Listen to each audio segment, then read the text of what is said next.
Oh yeah, there's Jessica, right? I want to get dunked off for that.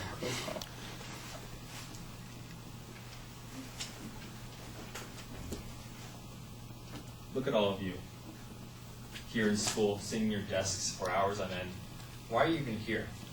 I mean, college is optional, right? Might as well just go home and do whatever you want. Well, the ideal, supposedly, is that we're here so we can learn.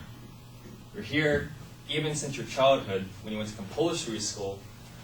You sat down at these desks so that you can listen to your teacher talk, and hopefully he'd have some sort of wisdom or insight that you guys could take with your whole life. I mean, after all, if it's not going to benefit your life, what's the point of it all?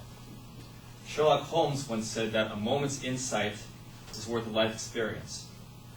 And I'm going to demonstrate some examples why that is both true and untrue. Take, for example, Steve Jobs, who just died recently. Now, he is credited with a lot of things, like personal computer.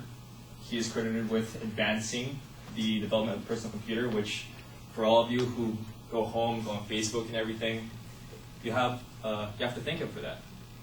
Now, I remember reading in Steve Jobs' Wikipedia article, and I assume it's right. I mean, I'm not sure Wikipedia is that reliable, but it's still there. It's been there for a few years now. It said that when he was in his 20s, he took a dose of LSD.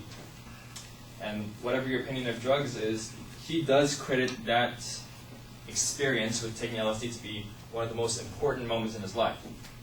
Now, I don't know what exactly was the influence on his life that was, but looking at what he did with himself afterwards and what he did in his garage with Steve Wozniak and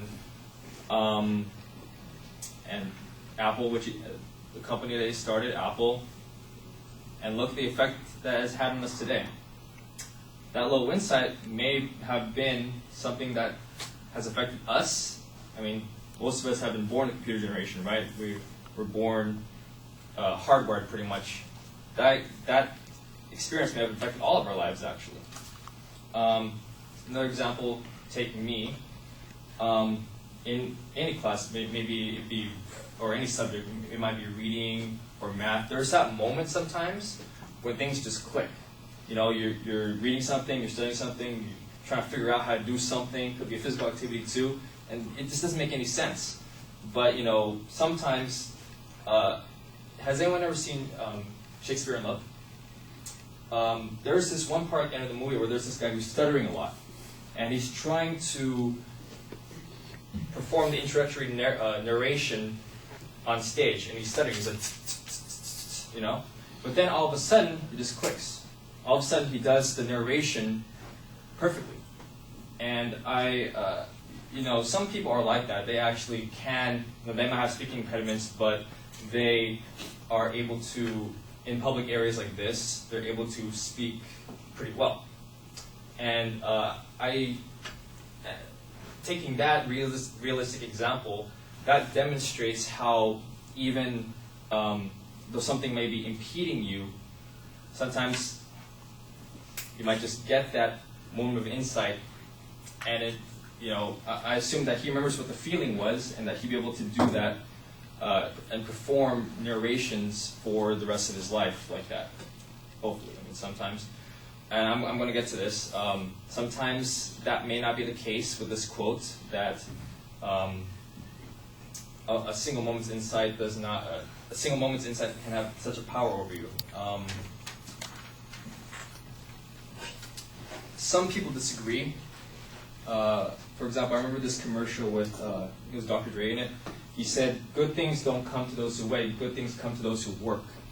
And some people disagree with the benefit of a moment's insight. Some people think that improving and learning something is a process that takes place over a period of time. It takes a lot of time, it takes a lot of dedication, hard work. And a moment's insight is not something that just comes to you. Like Sherlock Holmes, you look at him, he probably made this quote. If you're familiar with Sherlock Holmes, he does detective work, and some realizations just come to him. Same thing, if you watch House MD on TV, it's the same thing that happens. Whereas, taking Dr. Dre, what he might have been pointing out was that those insights are just fiction, and that it really is a lot of hard work, a lot of focus that eventually might culminate in some kind of realization, but you can't deny the effect of the process. Thank you.